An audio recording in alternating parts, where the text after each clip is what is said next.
Hello everyone, आज हम start करेंगे क्लास 10 एक्सरसाइज 5.2 का क्वेश्चन नंबर 17। क्वेश्चन नंबर 17 में क्या दिया गया है? Find the 20th term from the last term of the AP 3, 8, 13 up to so on 253। Question number 17 में जो गिवन AP दी गई है उसकी हमने क्या करनी है, 20th टर्म फाइंड आउट करनी है। बट वो जो 20th टर्म फाइंड आउट करनी है हमने लास्ट टर्म से फाइंड आउट करनी है, यानी कि 253 से हमने AP स्टार्ट करनी है। तो सबसे पहले हमारे पास गिवन AP क्या है?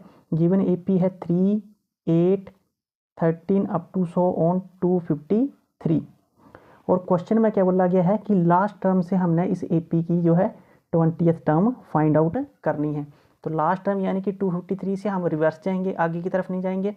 तो गिवन AP में डिफरेंस कितना है? A is the first term and D क्या होता है? Common difference. 8 में से 3 जाते हैं 5, तो डिफरेंस कितना है? 5 का। 253 से हम गिवन AP फाइंड बनाएंगे। पहले 253 फर्स्ट टर्म आ जाएगी, सेकंड टर्म डिफरेंस यानी कि 5 का डिफरेंस रखना है। 253 में से 5 माइनस होते हैं तो कितने बचते हैं?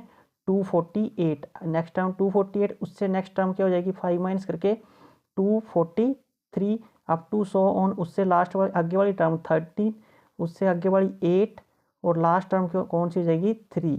क्योंकि हमें गिवन AP में बोला गया है कि लास्ट टर्म से हमने AP की 20th टर्म फाइंड आउट करनी है। तो फर्स्ट टर्म क्या हो जाएगी गिवन AP में? फर्स्ट टर्म एज यानी कि 253 हो जाएगी। कॉमन डिफरेंस कैसे निकालते हैं? A2 माइनस A1 से। A2 की वैल्यू 248 माइनस A1 की वैल्यू 253। तो D कितना आ जाएगा? D यानी कि 253 में से 248 माइनस किए कितने बचे? 5 बचे। और बड़ी वैल्यू के साथ माइनस का निशान है तो माइनस। A की वैल्यू आ गई, D की वैल्यू आ गई। हमने क्या करनी है? 20th टर्म फाइंड आउट करनी है। और nth टर्म फाइंड आउट करने के लिए हम कौन सा फॉर्मूला लगाते हैं? an का। an is equal to a plus bracket में n minus 1 into D. n यानी कि 20th टर्म, तो n की वैल्यू कितनी है? 20, यानी कि हमने A20 निकालना है। इज इक्वल टू a की वैल्यू कितनी है? 253 है, प्लस ब्रैकेट में n कितना है? 20 माइनस 1 और d की वैल्यू कितनी है? माइनस का 5। सॉल्व कर लेंगे आगे अब हम।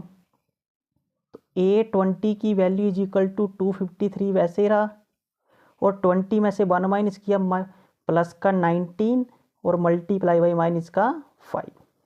पहले इन दोनों को मल्टीप्लाई कर लेंगे।